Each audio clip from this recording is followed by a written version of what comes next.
Liam Paro fighting Regis and Hitchens December 7th in Puerto Rico.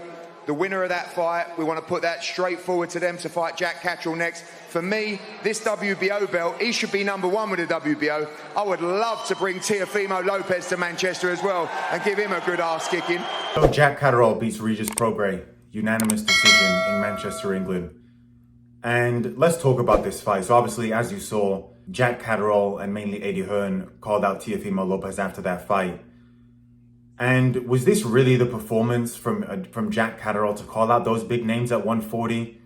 Was this really a fight where you can look and say, okay, this is a guy that can beat Teofimo, he can beat Haney, or he can beat Liam Paro?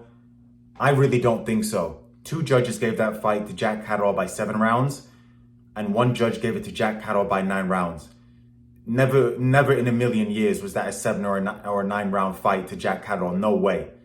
I personally gave it Jack Catterall maybe by anywhere from 2 to 3 rounds. I don't think it was a great performance from Jack Catterall. And really, obviously, early on, Regis Prograis got that knockdown. And I thought after 6 or 7 rounds, Regis Prograis was actually ahead. And this is a Regis Prograis who's nowhere near in his prime. This is a Regis Prograis coming off of a loss to Devin Haney, where he really didn't win 1 second of that fight. So I don't think this was the performance from Jack Catterall that's really going to put any fear into those top guys at 140. It's a fight where really until the 2 knockdowns, Jack Catterall was he was not impressive to me. Even before the fight, I heard Jack Catterall talking about this fight. He just doesn't seem very, enthusiastic. He doesn't seem very motivated to me. And I think that's the way that he fights. I think at times, even when Regis Prograis got dropped, you're really looking for Jack Catterall to push on, to really go into another gear and show us why and make a statement as to why you're that guy at 140. And I really don't think that he did that.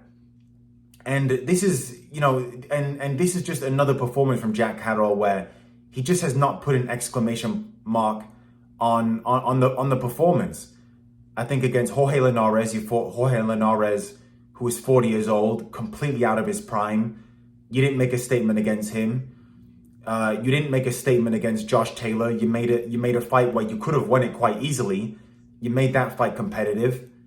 And this is another fight that I think Jack Catterall made competitive against a fighter who's not in his prime and is coming off a very unconvincing performance. So I don't see, obviously Eddie Hearn called out Teofimo Lopez after the fight. I can't see Jack Catterall beating any of these top guys, to be honest with you. And when I say top guys, we're talking about Liam Paro, Devin Haney, and Teofimo Lopez. I don't see Jack Catterall really beating any of those fighters. Let's talk about what Jack does well. I think obviously he's got some power in that left hand. He does catch you coming in. I think Jack Catterall is more of a counter puncher. But like I said, my issue with Jack Catterall is he's just too negative in that.